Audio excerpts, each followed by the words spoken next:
Hello there. Welcome to our show. I'm Wes Dorsey with eXp Realty, and this is Jeremiah Venzel, mortgage broker. Welcome. Thank you, Wes. Yeah. Intros. That's funny.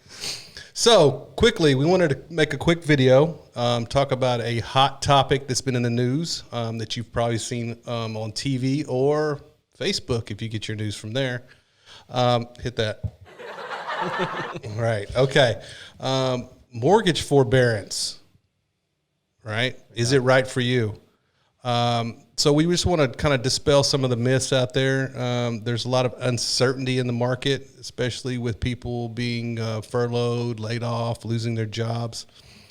So we want to kind of talk about whether or not you need to make your mortgage payments or not. Right? Absolutely. Right. So this can be a double-edged sword. It could severely impact the industry, the market as a whole. But there is need in the market for people that are in financial distress. So, Jeremiah, what are some of the critical things people need to ask themselves when they're exploring forbearance, or whether or not they need to make their payments or not? Well, the number one thing that people need to know is that it's not for everyone. You actually have to qualify for it. You know, there's a lot of misinformation out there and people saying that, you know, you get 3 months without mortgage payments, and that's just simply not true. Make your mortgage payment if you can. Now, we also understand, and I've got past clients and friends that are struggling right now that may have lost their jobs that really need some kind of relief. But it's important for you to understand what that forbearance looks like. So I urge every single one of you who is considering missing a mortgage payment to contact your loan servicer and talk to them about your options. One thing you may not understand about forbearance is that it's not forgiveness. Being able to skip 3 mortgage payments is great, and it could really help some people, but understand what you're getting into, because although you may be able to skip those 3 payments, when that 4th month comes and the lender asks you for every dollar, including those previous 3 months and the one that's due, how are you going to come up with those 4 mortgage payments when you really couldn't make your payment for the past 3 months? Right. And I think one thing to note is it's the options available are different based upon the type of loan you have, right? If it's a government-backed loan, which is typically what, FHA, VA, USDA, you know, those make up about 60-something% of the loans out there, right? So there's still 40% of people that are in a conventional type loan that the options are going to be a little bit different. You know, so each servicer will have different guidelines on how they handle forbearance, right? Yes. And so it's crucial to have that discussion with your servicer if it's absolutely necessary that you can't make your mortgage payment. Right, and I'm not saying that all of them are saying, we'll let you skip 3 payments and then you give us 4 payments at the end of that. They're not all like that. Some of them are allowing you to defer payments. Some of them will break them up over 12 months. Another thing that we're not certain about is how it's going to impact people's credit and their ability to finance a house in the future. You know, will that be a negative impact on them going forward?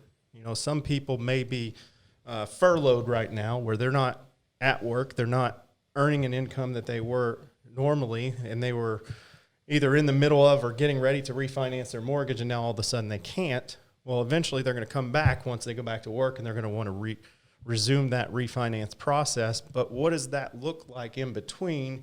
And are the lenders going to allow them to proceed with that process if they just had forbearance for the last 3 months? We don't know what that's going to look like. And like I said, forbearance is not forgiveness. Right. And contact your lender and ask them what the options are and see what you qualify for. I think that's the most important point here. Right. And I saw where, you know, somebody went through the process, and they posted the letter that they received from their servicer where it was like, okay, the next 3 payments are deferred, right? then like you said, at the fourth month, all three of those payments are due with the fourth month. So that's 4 payments due at once, right? That's not helpful. That's not helpful, right? And then as you point out, what is the credit impact? We don't know. So at some point, I've heard other servicers are saying, okay, well, you can't make that, those 4 payments. Well, we'll take that amount and we'll spread it across 12 months. Now you've got an increased payment, which may not be that bad for some people. But if you were already, if you were the top of your budget for your mortgage payment to begin with, adding $300, $400, $500 more a month to your mortgage payment may not work either. No, it may not. And ultimately that could be looked at as loan modification, which could ultimately disqualify you for future financing. That's a good question. So how long does something like that stay on your, affect you for refinancing or new mortgage products? Some lenders will not even do a loan if you're currently in a modification. So the modification process has to be completed. And then obviously late payments, if there is one, will have an impact, depending, lender to lender, on what their guidelines are. Okay. So let's kind of pivot into loan modification, because this just brought up a question that popped in my head. Mm-hmm. So typically, how long does a loan modification process take? I mean, it depends on the situation, obviously, but a lot of loan servicers won't even allow you to enter into a loan modification agreement unless you're behind on your payment, right? And in some cases, 90 days behind, which obviously will have a huge impact on your credit. Even if you've got someone who's, lost their job and they're struggling and they've been keeping up their payments and they can see the writing on the wall, they're depleting their savings, trying to keep their mortgage on time, and they contact their servicer and let them know, here's my issue. I've even heard stories of loan servicers saying that they had to get behind before they're going to offer them any assistance. Well, that's kind of dumb. Yeah, it's dumb, and it's detrimental to the credit. Wow. Okay. Unprecedented times for sure. Yeah. And we don't know, right? Yeah. So, this is just things that we've heard. You being in mortgage, you're talking to all your peers in the industry, getting their opinions, and I'm just repeating what I've seen on Facebook. All right. I'm joking. It's a big deal right now, and it's going to be a big deal going forward, because whatever happens now is going to affect the future of our industry. This is going to change things. It already has. We've already seen lenders changing their guidelines, certain overlays coming into place, and things going away that we did have access to before. Horror stories about people in process getting ready to close on a house that we're told now they don't qualify, or that lender's no longer doing that type of loan. Credit score increases to government loans. Other overlays such as reserves required. The great thing about being a mortgage broker is that I don't work for just one lender. I have multiple lenders to choose from. And while a lot of them have taken different approaches to this and have made changes, some of them have not. And being able to have many options to choose from versus working for one specific lender really allows me to help almost everyone that needs it. That's a great point. So that's a great point. So, and let's pivot again, right?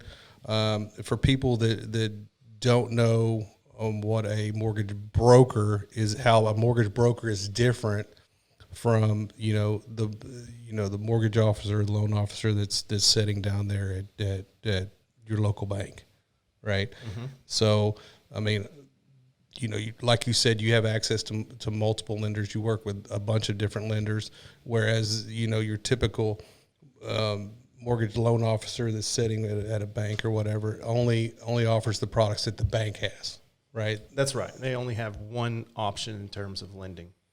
Okay, and especially in now, with uncertainty, right, in the market, uncertainty and the added risk of people losing their jobs, they're definitely tightening up the guidelines. Yes. For loan qualifications. They don't want to get into the situation that we were back in 07, 08, right? Right. Where we had a bunch of loans out there where people were really not qualified. But we don't want to get in that situation. So they're protecting the market, right? That's right. Do you anticipate things relaxing, things going back to a more normal situation once this is passed? I do. Obviously uncertain when we will get back to normal, but at the same time, like I said, this is going to have an impact both now and in the future, and it's going to change the way that some lenders do business going forward. And there may be overlays that are added to the guidelines to kind of protect against this in the future, be it reserve requirements, right? Like right now, typically we don't have reserve requirements on loans. And what that means is you've got to have so much money in the bank after closing so that if something like this were to happen and you lose your job, you can make your payment for 2 months, 3 months, 6 months, whatever it is. There's not a requirement right now on Fannie Mae or Freddie Mac loans or even government loans. So we're anticipating going forward that may be a requirement, which, there's a lot of home owners and future buyers out there that live paycheck to paycheck. Absolutely. That's what just popped in my head, It's hard enough for them to save money for down payment and closing, much less have, another 3 to 6 months of payments in the bank after closing. I mean, ideally, that would be great if everyone did, but the reality is they don't. So the changes that could be coming could have an impact on future buyers as well. Mortgage and real estate are a huge part of our economy, and we have to stay strong for that reason. So we'll see what happens. I do expect it to get somewhat back to normal with some changes, though. Absolutely. So anything that we're missing that I don't know about forbearance or I think we've pretty much covered it all, but the most important takeaway is if you think that you need it, you need to contact your loan servicer and to have that discussion to see what you qualify for. Again, it's not automatic. Don't miss your mortgage payment. If you can pay it, do it. That's a great point. It's a great point. It's not a get out of jail free card right now. That's right. Okay. All right, guys. If you have any questions about forbearance or the mortgage process or real estate in general, go ahead and drop those in the comments. Send us a message on Facebook.